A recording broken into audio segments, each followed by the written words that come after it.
Hello, everyone, and welcome back to the show Mind Over Habit podcast. Many of us spend years trying to improve ourselves. We read books, listen to experts, attend workshops, and sometimes even spend years in therapy. Yet, despite our best effort, certain patterns seem to remain. Why? Today's guest has spent over 3 decades helping people answer that exact question, and his perspective may completely change the way you think about personal growth. My guest today is Andrew Parr, a therapist, trainer, and the author who has been helping people create lasting change since 1992.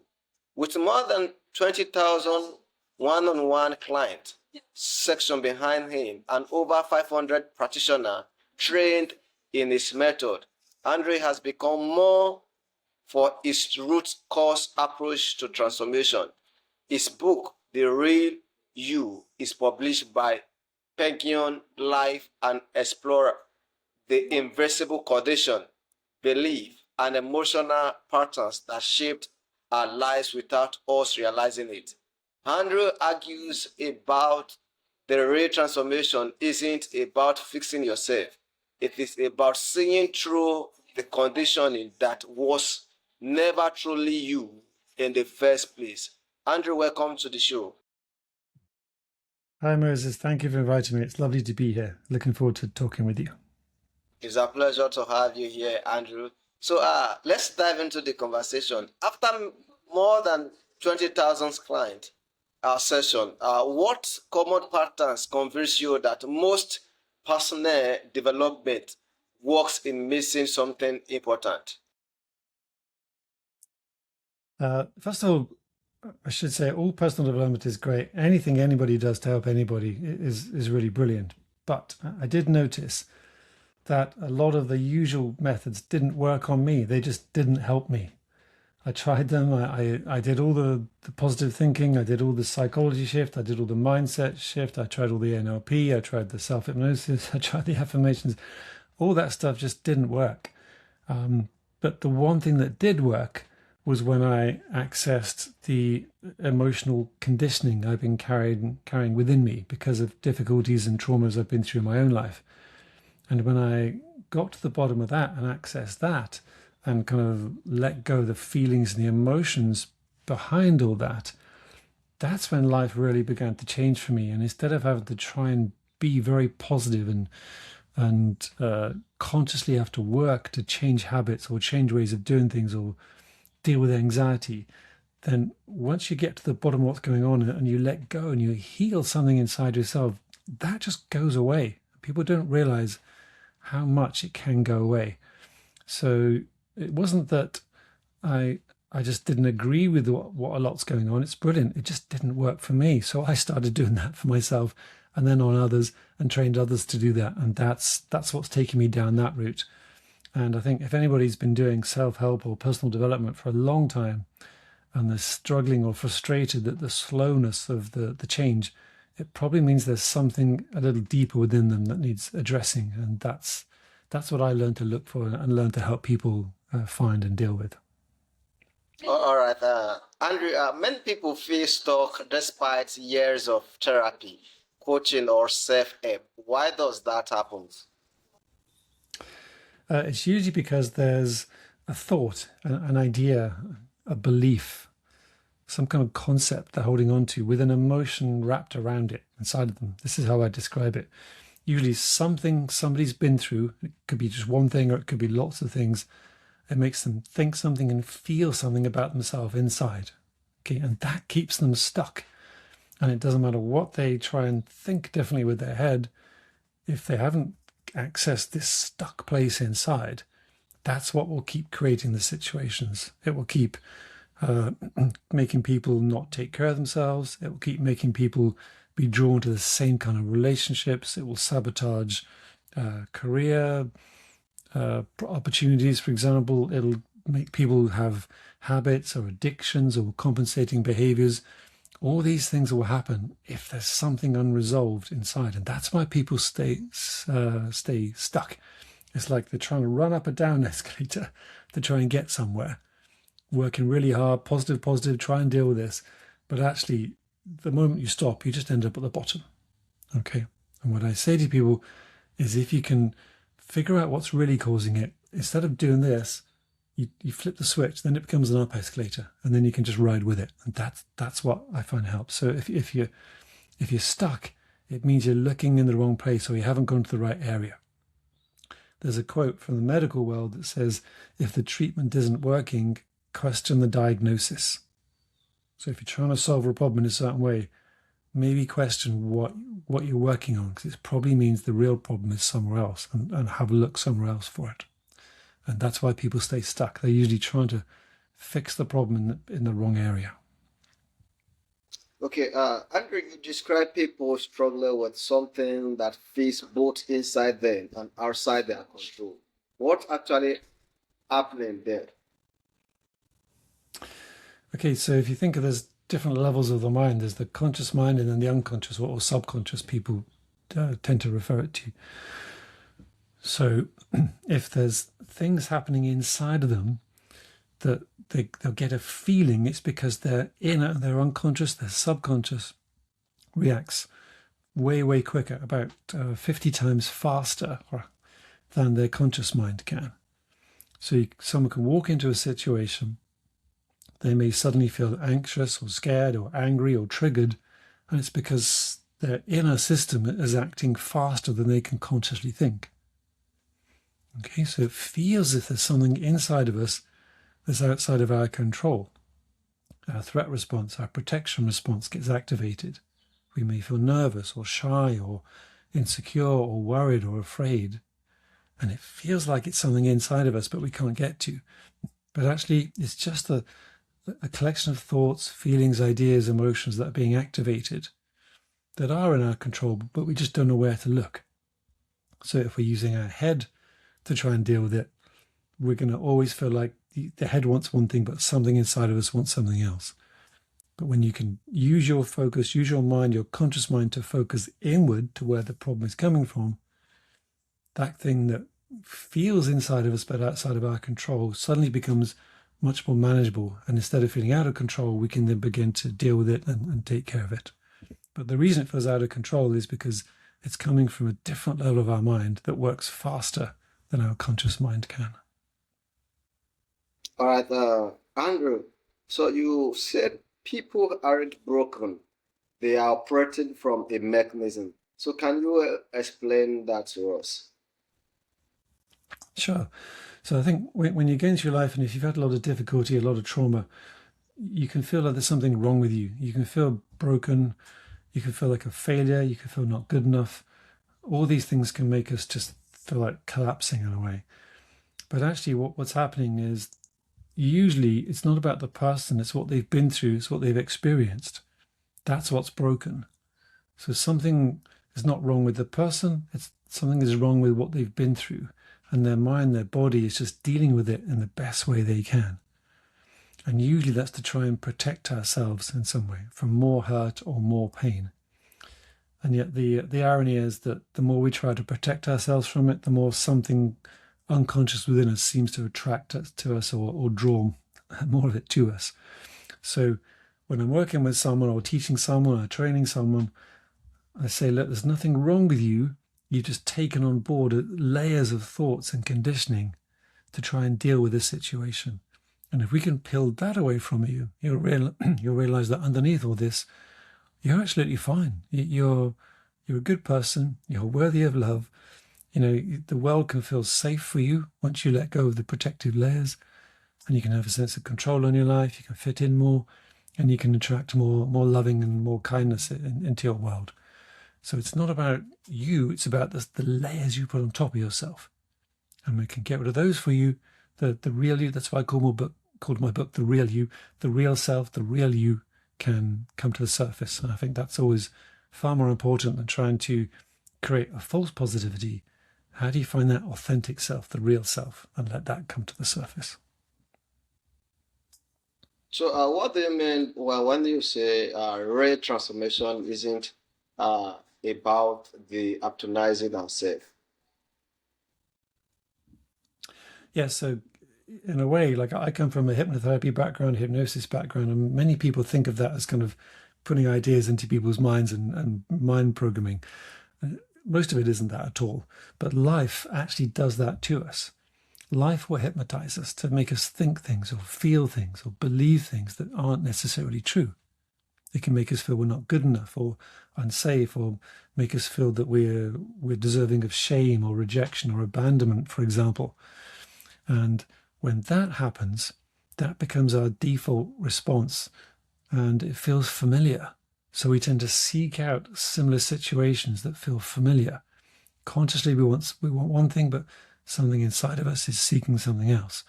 So what I tend to do with people, and what I always try and help people do and teach them to do, is to undo that, to de-hypnotize themselves from what life conditioning they've taken on board, or de-hypnotize them from how life has hypnotized them in the past. Okay, any kind of authority situation, which could be a parent, it could be a carer, it could be a teacher, it could be life, it could be something somewhere that gives us an idea that we don't challenge, we take on board. It's as if that just hypnotizes us.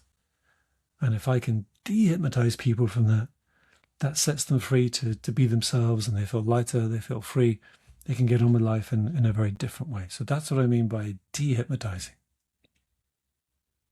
Okay, thank you for that insight. So, how does the childhood conditioning continue influencing adult behavior long after we have forgotten it? Sure, because a lot of people say, look, I had a difficult childhood, but that was a long time ago. It doesn't affect me now. But what they don't realize is there's a part of the mind, part of the brain, that doesn't realize that time has passed. So if we go through a difficult experience as a child, for example, and it makes us think something and feel something and conditions us to feel a certain way, just because years have passed, it doesn't mean we forget that. It stays there alive and active inside of us. So if somebody looks at us in a certain way or says something or treats us in a certain way, that part gets activated as if we're back there and then. And so even though we may be 10, 20, 30, 40, 50, 60 years later, for example, we're still feeling the same thing we felt all those years ago. And many people are living their lives almost on autopilot in a way, not realizing how much they're being affected by this inner conditioning. And it could be affecting their health and their well-being. It could be affecting the kind of relationships they're in.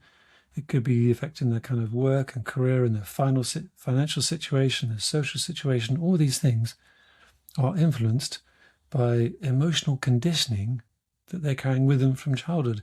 They may not think, oh, when somebody says something and they get upset, they may not think, oh, I'm thinking this way because of this happened 30 years ago. But something inside of them says, when they say that, I feel this and I do this. And that's the conditioning that happens until we challenge it, until we change it, until we let go of it. And then once we let go of it, it doesn't happen anymore. But that's how it happens automatically without people realizing.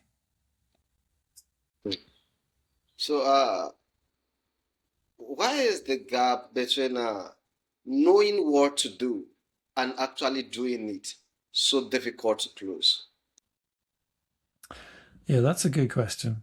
The gap between knowing what to do and doing it is the gap pretty much between your conscious mind and your subconscious. Your conscious says, I know what I should do, I know what I'm supposed to do, I know all the steps, but something inside says, yes, but what about this? What about that? What if you do that and this happens? What if you do that and that happens? So a fear kicks in. Some people call it resistance. For me, all resistance is just a fear. I know I should do that, but I'm scared that this might happen. I know I should make that phone call, but what if they say this? I know I should take that step, but what if? So that's the gap. It's a fear gap. And a good thing anyone can do to try and address that is, if they're holding themselves back from doing what they think they could do or know they should do, just ask yourself, what am I afraid of? What am I afraid of? And just notice what comes to mind. And the moment you realize what you're actually afraid of, then you can begin to deal with that, which goes back to what I was saying earlier. Then you can go back to dealing with the real thing rather than trying to force the situation to change. Deal with the real issue And then you suddenly find that gap between what you should do and what you do, that reduces, and suddenly you can then do it, and life gets a lot easier for you. Mm. So people say they often call it self-sabotage. So do you have a different perspective of it? Yeah, I do. Self-sabotage sounds like a negative thing, and it can be frustrating, but actually, self-sabotage is really just self-protection. We're stopping ourselves from doing things or stopping ourselves from being a certain way because we're afraid of what we might feel if we do that thing. So something within us stops us doing it, which seems like sabotage, but actually it's protecting us. Okay, so if I'm about to go for a job interview, I'm about to go and speak to somebody, or maybe start exercising, or maybe lose weight, or get fit, or do something to change myself, my body, my life, but something stops me doing that, it's going to be because there's an idea that's protecting me from what I think may happen if I do that. That's highly likely. That's what the cause is. So similar to the previous one, if you find yourself sabotaging yourself, you want to know, what am I afraid will happen if I actually do that? What am I scared of? Very often people are far more afraid of success than they are of failure. Fear of failure will stop people doing one thing. Fear of success actually stops people doing it as well. So you need to question what your thoughts, your feelings, your emotions, your beliefs, your expectations are about the thing you're sabotaging yourself from in order to be able to address it. Because some people may have a really lovely partner or have the possibility of a lovely, beautiful relationship, but they will say no because something in them does not know what that feels like. It's scary, it's unknown. But a painful relationship is familiar, so it's safer to go with a familiar, painful relationship, for example, than it is to maybe go with someone who could be loving and kind. And the problem is not that they're sabotaging themselves, but the problem is what their beliefs are within that. And it may come down to expecting pain or afraid of pain or not feeling worthy of love, or these kind of ideas are usually at the bottom of that. So sabotage is about protection. Once we understand that, we can begin to address it in a very different way. So let me ask this question. How much of our identity is genuinely ours versus inherited belief from family, culture, and experience? Yeah, how much of it is us? How much we inherited? Well, it depends on how you think of the human being. If you take the materialistic view, which is this, we're a body, and the personality, what we are, just randomly comes out of all the neurons and all the nerves and the hormones. That's one way of looking at it. Then we're just a product of genetics and our environment.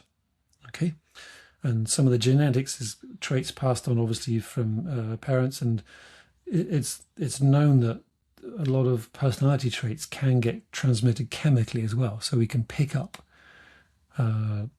fears, stresses, from our biological parents, especially the mother there.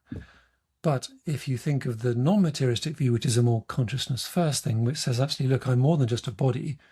There's a me, there's a deeper me. And you can give that different names. You can call it a consciousness, you can call it a soul, a spirit, whatever you want to call it. But there's something non-physical as well. Then you've got that element. What are we bringing into this life? What am I bringing in through genetics? And what am I bringing in through my environment, through what happens to me in this life? And it's a mixture of all those different things. So it depends on which level you look at when you're talking to someone yourself, or when you're trying to deal with stuff. It's like, is this things that have happened to you in this life? Is this stuff I've inherited from my parents? Is it stuff that maybe is part of my greater personality, the identity of me beyond this physical body? So which bits is it? And it's a mix. It's going to be a mixture of all those different things. And the one thing I do know is that whatever that is, ultimately, it just comes down to, what are you thinking? What are you feeling? What are you believing? What are you expecting in this moment? And if you can change it in this moment, that's all that matters. So exploring the past, exploring these things is really useful, but the power is always in this present moment, right here, right now. And that can be quite liberating for many people, because if they think it's my childhood, it's my parents, it's another life or something like that, you can feel powerless. But it's really important people realize that there's always a way to feel powerful if you can grasp this moment and focus on that. All right, thank you for that. So you often discuss self-worth. So why is it such a powerful force in a relationship, success, and personal happiness? In relationships, because let's say we rarely choose logically, consciously, rationally. We tend to choose on feelings and emotions. And if our upbringing, for example, was one of difficulty or pain or hurt, then we tend to look for that unconsciously, subconsciously. We just attract something that feels familiar. And our head may then rationalize and say, well, this is the right person for me. But really, it just feels familiar. So actually, the wrong person feels like the right person. And when you want to change that, when you decide to heal what's going on inside, suddenly you realize actually the wrong person is the wrong person and you want to stay away. And the person who's more right, who might be more loving, more kind, more supportive, more equal for you, they can then begin to feel like the right person because you're more open to that.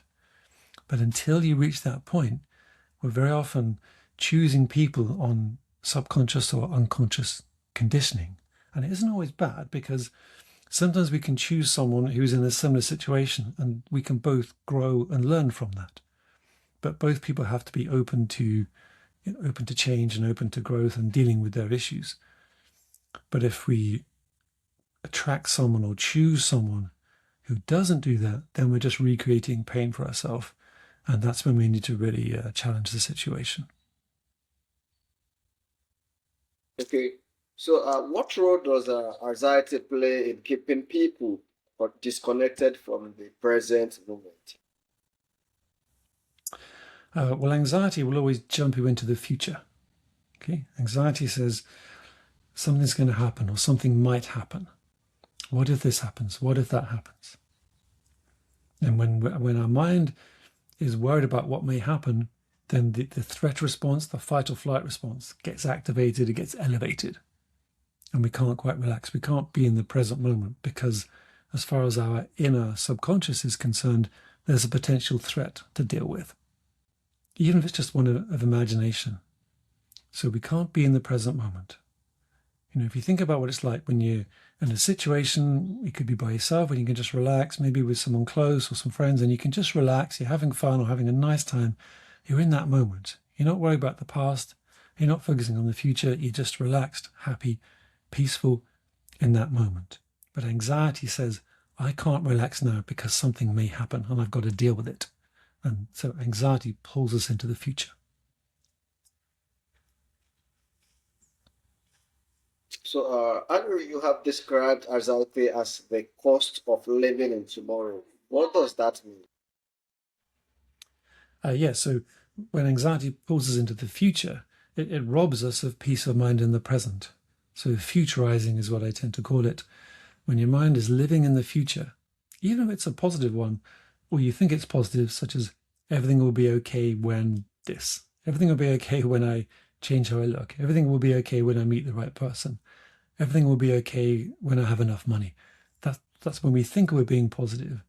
Or, as I was saying just now, if there's anxiety, what if this happens? What if that happens? Either of those thoughts, both those directions, mean we're not in the present moment. We're not able to just be at peace right now and enjoy life right now, however it is, whatever it is for us. And that's why futurizing can rob us of peace of mind in the present moment. The wisest people on the planet have been telling us for aeons of time, just the present moment, be in the present moment. And it takes us a while to really understand that. But what we have to understand is that it's our conscious, fear-based or hopeful mind that will take us into the future. But when we can let go of that, then we can finally be who we are, how we are right now, make peace with that, and enjoy this moment, even while we may be working towards something in the future. There's nothing wrong with making progress and having goals, but if we can be at peace in the present moment while we're doing that, that's what makes us feel happy and fulfilled and enjoy life. Okay, let me add some signs that a person is operating from unconscious conditioning rather than their authentic self. So what are the signs? Yeah, so the real self, the authentic self, which is the us, the version of you and all your listeners here that exists before or underneath. We've taken on board all the stuff that's happened to us in different ways. And that part of us, that authentic self, that real self, is able to just be at peace and happiness and joy in the present moment. But the emotional conditioning we take on board takes us away from that. It makes us feel there's something to deal with, there's something not good enough, we're not worthy, or we're not safe, or we don't fit in some way, we don't belong, or love has got equated to pain in some way. So the real self, the authentic self, doesn't have that. It just feels it is. It is good as it is. It's okay as it is. The emotional conditioning takes us away from that. And that's why, rather than trying to put little sprinkly, nice looking things on top of the emotional conditioning, my way has always been, let's just peel away the emotional conditioning, get back to that authentic self, the real self, and then we just naturally flourish and think and feel, believe in ourselves without being over egotistical. And that, to me, is kind of one of the things we're here for, is to learn how to do that.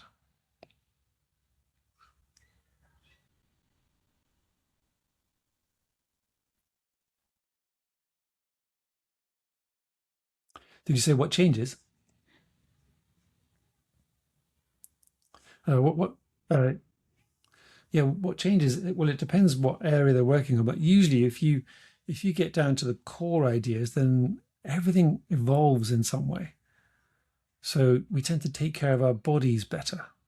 We look after ourselves. Maybe our health, maybe our fitness improves, maybe our nutrition improves. Without having to force it, we just take care of ourselves better.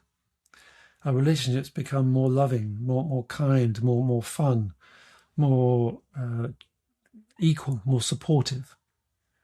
Work feels more satisfying, more rewarding. Maybe we get more financially rewarded for it. And it feels like we're making a difference in some way. Even whatever we're doing, doesn't matter what we're doing, but we feel there's a sense of value in it. It's not so much what we do, it's who we are, how we are as we do that thing is what's important.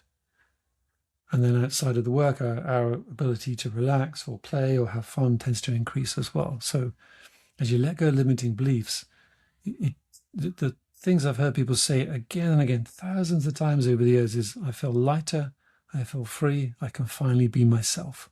And that's what happens when you peel away limiting beliefs. I feel lighter, I feel free, I can finally be myself.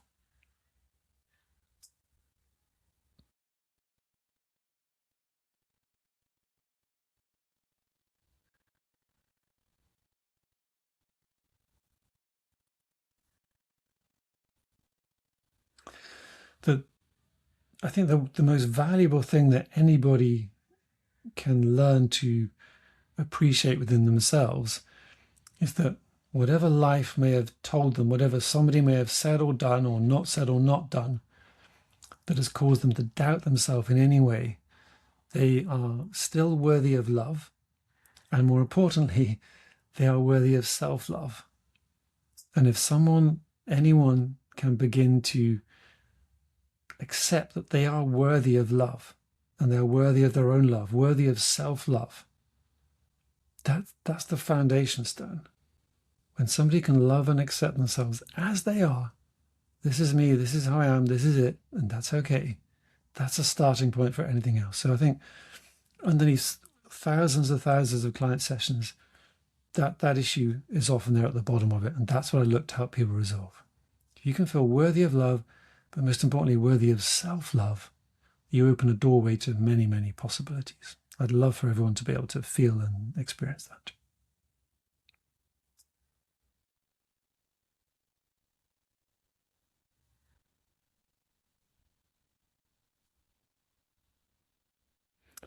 Yeah, my website is Andrew Parr. That's Andrew, Parr.org, O-R-G. And if they go there, they can connect with me one to one, or there's books, there's courses, products they can have access to begin to help them on this journey. And that's the good starting point. My other website is my Andrew Parr Academy, and that's where I train practitioners to help people help others. And if you want a copy of my book, it's available in all the usual places. It's called The Real You, and it's published by Penguin Life.